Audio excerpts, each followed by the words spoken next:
Hello everyone, स्वागत है आप सभी लोगों का मेरे यूट्यूब चैनल पे। तो फ्रेंड्स, आज की इस वीडियो में मैं आपको 2015 से पूछे गए पैरामेडिकल एग्ज़ाम में जीव विज्ञान के क्वेश्चंस बताऊंगा। तो इस वीडियो को लास्ट तक देखना, और यदि आप लोग इस चैनल पे नए हो तो इस चैनल को सब्सक्राइब कर लो और बेल आइकन को प्रेस कर लो। ओके, तो पहले आप लोग खुद से ट्राई कीजिएगा कि आप लोग कितने क्वेश्चंस कर पाते हो। ओके, उसके बाद जो है आप बताना कमेंट बॉक्स में कि आपने कितने करेक्ट किए हैं। तो चलिए, पहला क्वेश्चन है, सीड्स पत्तों पर पीले धब्बे किसकी कमी के कारण होते हैं? पहला ऑप्शन है जिंक, दूसरा ऑप्शन है मैग्नीशियम, तीसरा ऑप्शन है बोरॉन, चौथा है लोहा। तो हमेशा याद रखना, जो सीड्स पत्तों पर जो पीले धब्बे होते हैं ना, वो मैग्नीशियम के कारण होते हैं, यानी ऑप्शन बी जो है वो मेरा राइट आंसर हो जाएगा। यहाँ पे मैग्नीशियम की ही कमी से पत्तियों में पीलापन आ जाता है, जिसे हम लोग क्या कहते हैं? क्लोरोसिस। ये भी याद रखना, पूछा जा सकता है, क्लोरोसिस। ठीक है। और एक क्वेश्चन यहाँ से और पूछ लेता है, पत्तियों है उसमें पत्तियों का रंग जो हरा होता है वो क्यों होता है? तो पत्तियों का हरा रंग किसके कारण होता है? क्लोरोफिल के कारण। ठीक है, चलिए देखते हैं नेक्स्ट क्वेश्चन। नेक्स्ट क्वेश्चन है, कैडमियम प्रदूषण से संबंधित है। तो कैडमियम प्रदूषण किससे संबंधित है? तो पहला ऑप्शन है मिनीमाता रोग से, ब्लैक फूड रोग से, डिसलेक्सिया से, या इटाई से। तो कैडमियम प्रदूषण जो है वो इटाई रोग से संबंधित है, यानी इटाई रोग जो होता है वो कैडमियम के कारण होता है। ठीक है, याद रखना। और यहाँ से एक और भी पूछ लिया जाता है क्वेश्चन, जो मिनीमाता रोग होता है वो कैसे होता है? तो मिनी माता रोग पारे की अधिकता से, यानी पारे की मात्रा जब अधिक हो जाएगी तो उस सिचुएशन में मिनी माता रोग हो जाता है। ये भी याद रखना। ठीक है। और यहाँ से ये भी पूछ लेता है, ब्लैक फूड रोग ये किससे होता है? तो ये आर्सेनिक के लगातार संपर्क में रहने से ये रोग हो जाता है। ठीक है, कौन सा? ब्लैक फूड रोग। तो इसको भी याद रखना। चलो देखते हैं नेक्स्ट क्वेश्चन। नेक्स्ट क्वेश्चन है, एक वयस्क पुरुष के लिए सामान्य हीमोग्लोबिन मात्रा प्रति 100 ml रक्त है कितने ग्राम है भाई? तो पहला ऑप्शन है 11.5, 12.5, या 13.5, या 14.5।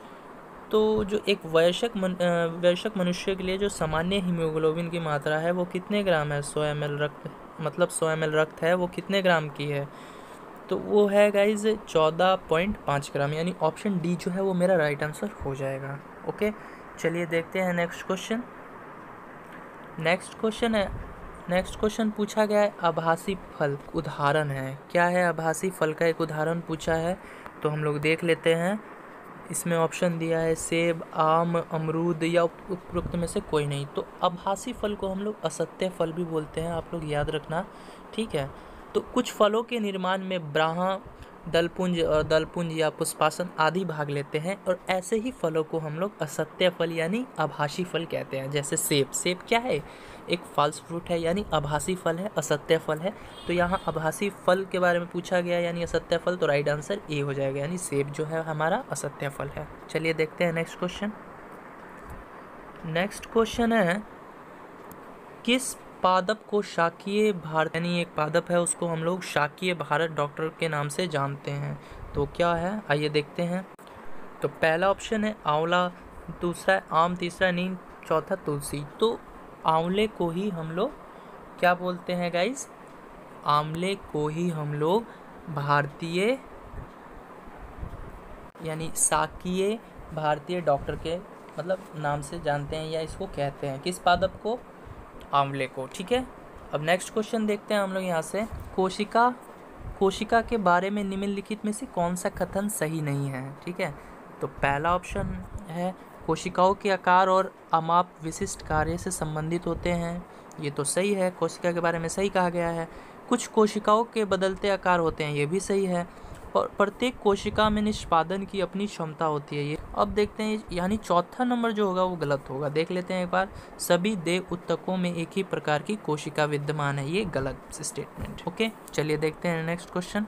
नेक्स्ट क्वेश्चन है, मानव शरीर में सबसे छोटी अंतःस्रावी ग्रंथि निम्न में से कौन सी है?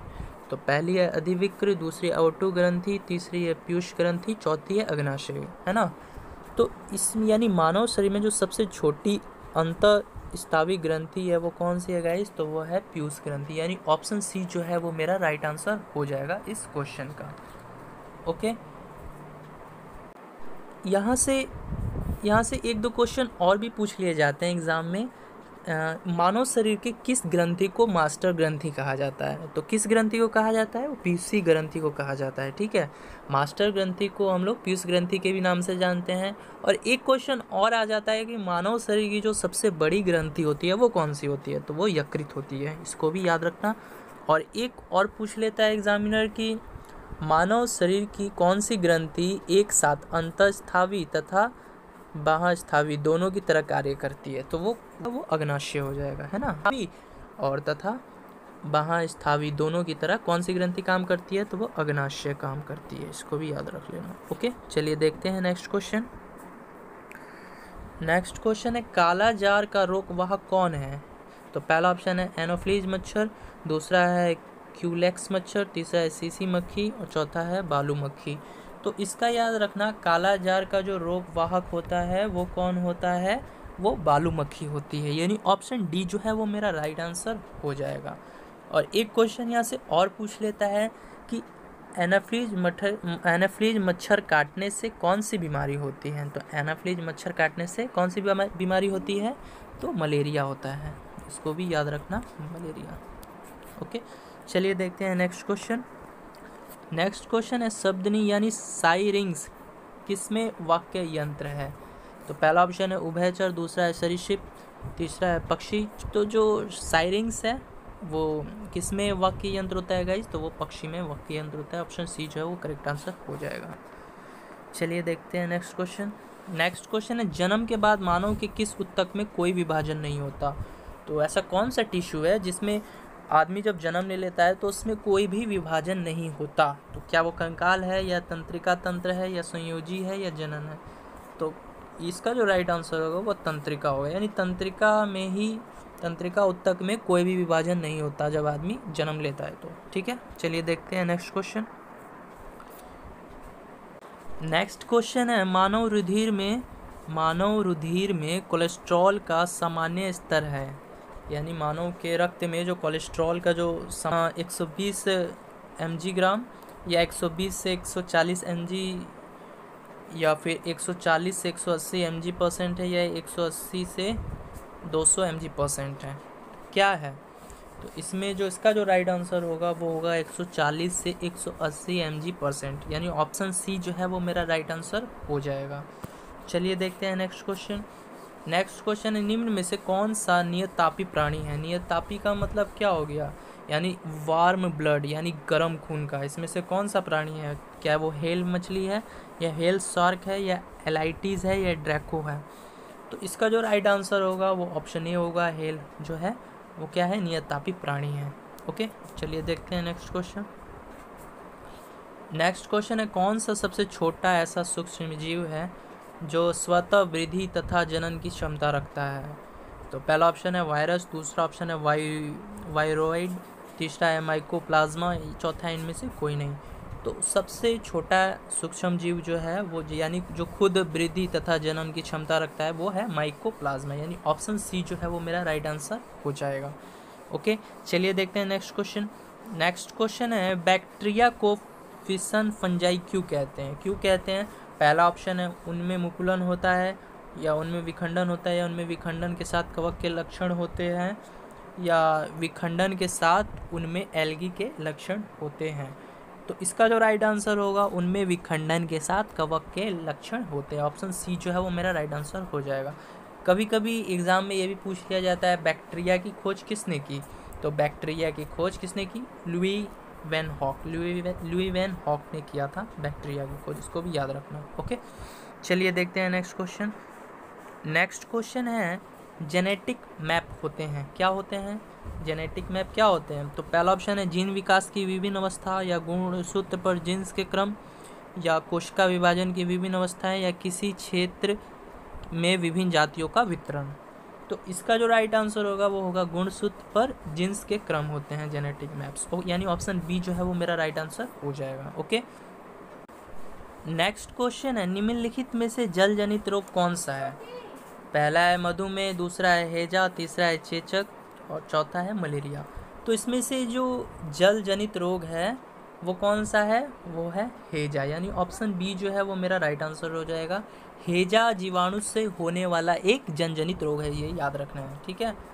तो ऑप्शन बी जो है वो इसका राइट आंसर होगा। चलिए देखते हैं नेक्स्ट क्वेश्चन।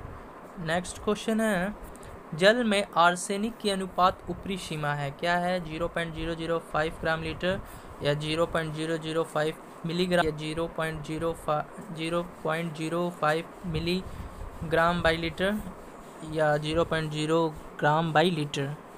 तो क्या होगा इसका, इसका जो राइट आंसर होगा वो होगा 0.05 मिलीग्राम बाई लीटर, यानी ऑप्शन सी जो है वो मेरा राइट आंसर हो जाएगा।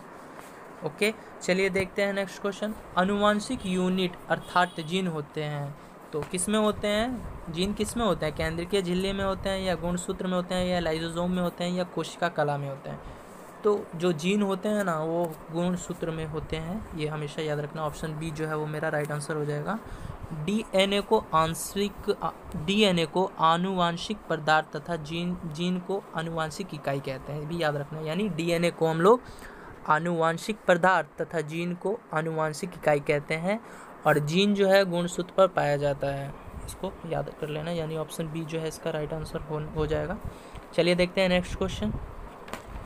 नेक्स्ट क्वेश्चन है, गुणसूत्र पर अत्यंत आसपास पाए जाने वाले जीन्स क्या प्रदर्शित करते हैं, क्या प्रदर्शित करते हैं, क्रॉसिंग ओवर का नहीं होना, क्रॉसिंग ओवर का उच्च आवृत्ति, क्रॉसिंग ओवर की कम आवृत्ति या डबल क्रॉसिंग ओवर केवल। तो इसका जो राइट आंसर होगा वो क्रॉसिंग ओवर की कम आवृत्ति ये क्या करते हैं, प्रदर्शित करते हैं। ऑप्शन सी जो है वो इसका राइट आंसर हो जाएगा। ओके, चलिए देखते हैं नेक्स्ट क्वेश्चन। तो नेक्स्ट क्वेश्चन है, डीएनए में पाए जाने वाला फ्यूरिन्स है, क्या है। पहला ऑप्शन है एडेनिन तथा साइटोसिन या एडेनिन तथा गवानिन, थाइमिन तथा साइटोसिन या एडेनिन तथा थाइमिन। तो डीएनए में जो पाइवंस है वो क्या है, एडेनिन तथा और गवानिन, यानी ऑप्शन बी जो है वो राइट आंसर हो जाएगा। अगर क्वेश्चन इस तरह से पूछता डीएनए में पाए जाने वाला पिरीमिडिन है, क्या है, डीएनए में पाया जाने वाला पिरीमिडिन है, तब क्या होता, तब आपका हो जाता थाइमिन और साइटोसिन, ठीक है। यदि बात पिरीमिडिन की होती, यहाँ तो फ्यूरिन्स पूछा है, पिरीमिडिन के बारे में पूछता तो आपका जो आंसर था वो क्या होता, थाइमिन तथा साइटोसिन। ओके, अगर वीडियो पसंद आई हो तो इसको लाइक कर देना।